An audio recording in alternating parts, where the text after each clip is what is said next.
Hey guys, so in this episode of Ted Does Art, it's a little bit of fan art, and here we see the early sketches and layout for Batman vs. Superman. I'm a little behind with this.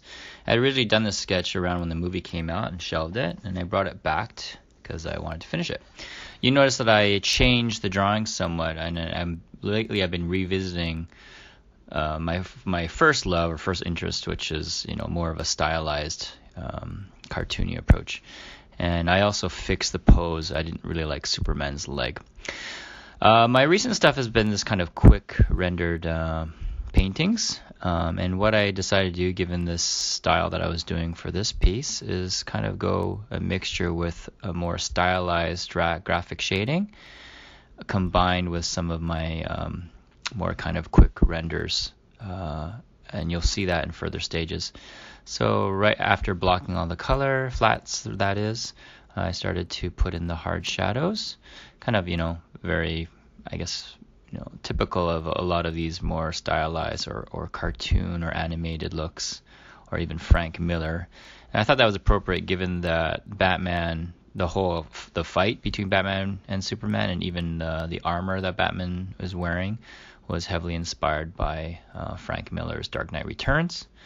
And as you know, Frank Miller has a very, very stylized, hard look with very sharp shadows and pools of black and that sort of thing. So that's what I just decided to do, kind of on a whim. And I don't often revisit old drawings. I'm sure a lot of you can relate, where the longer you look at something you just did, the more you see the mistakes in it. And I think instead of revisiting or fixing our older work, we'd rather just take what we learned into the next piece that we do. In this case, it's a little bit of both, because this was an older drawing, not that old, again, maybe just a couple years ago, but I decided to take what I've been doing now and apply it to this in this case. So that included tweaking the style a little bit. Batman didn't change that much, aside from some proportion fixes. Or alterations rather, but Superman I did change a little bit more, his look as well as his pose, especially his legs. So that afforded me some time saved to just concentrate more on coloring this. And I'm in one of those, I guess not really phases, but point in my life as an artist and a person where I'm just, kind of reflect, what is it that I really want to do now with my art and subject matter, style, all that, and purpose for what purpose it's for. And they're all kind of converging together in that by looking at some of my older work, I'm thinking, what was it about it that I liked, and what was it about some of my older work that I've kind of grown or moved away from.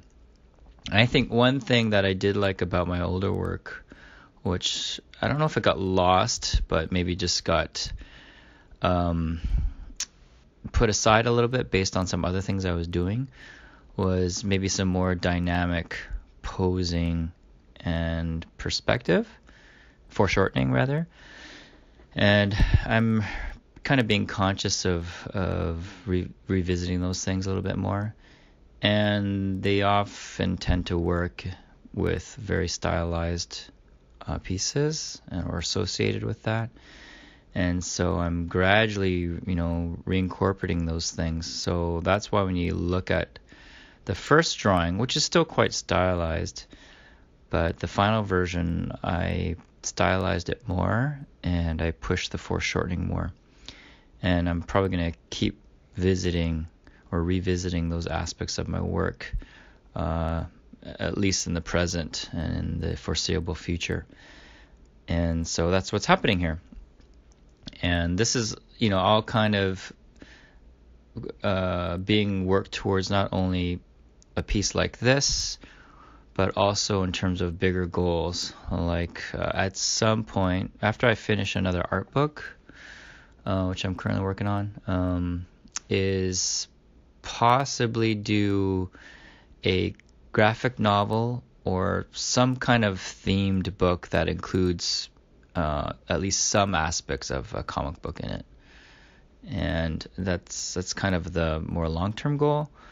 And related to that's why in the short term, my approach to style and subject matter and, I don't know, technique or method is contributing towards that goal. Even if the current subject of Batman, Superman obviously is fan art, but how I'm approaching it is work towards my future goal of that book.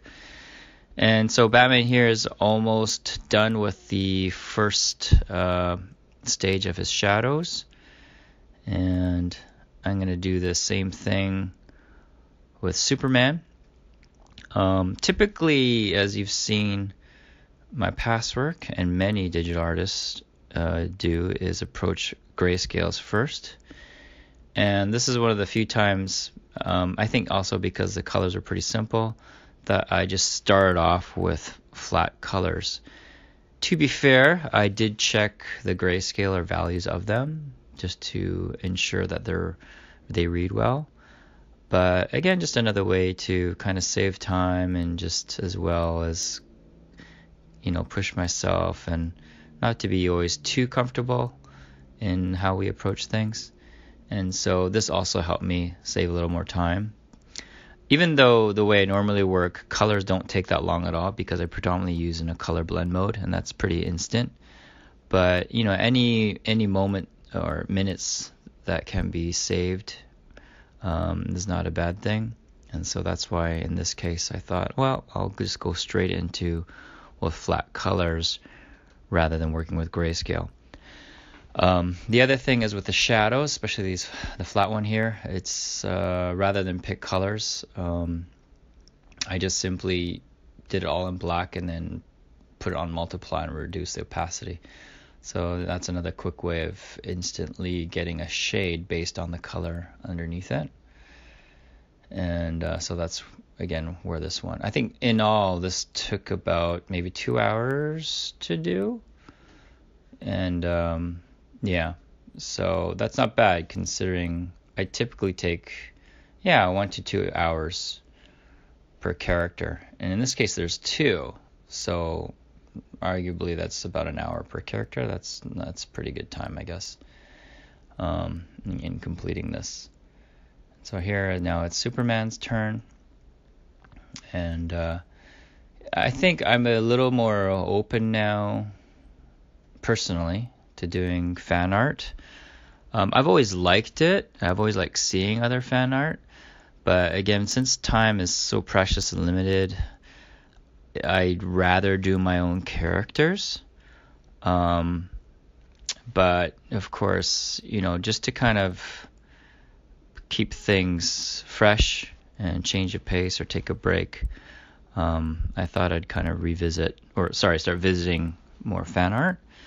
The thing that I'm also very careful of is this struggle between your creative aspirations as well as the practical needs of exposure and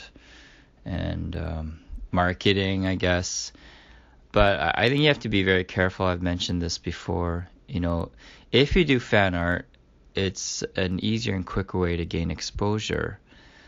But if you focus on that too much, and if it's not your main priority, then that can kind of be distracting to you as an artist.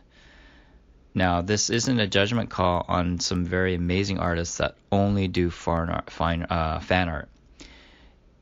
In most cases, that's something they really enjoy, so more power to them.